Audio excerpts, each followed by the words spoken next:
মামুনি আজকে সকালবেলায় বাজারে গেছিল, কি কি বাজার করে এনেছে দেখাই। বাবার আর রায়নের বাবাইয়ের এখন সময় হচ্ছে না, ওদের খুব কাজের চাপ, ওই জন্য মামুনি অনেক বাজার করে এনেছে। আর বলেইছিলাম সামনে আমার ছেলের জন্মদিন, তাই একেবারে একটুখানি বেশি বেশি করে সব কিছু তুলে এনেছে। কি কি এনেছো দেখাও মামুনি।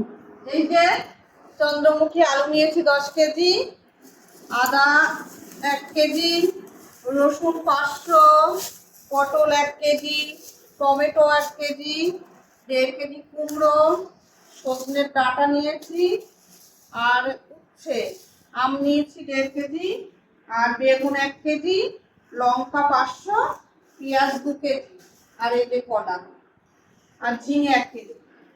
এই যে আমাদের বাজার আজকে।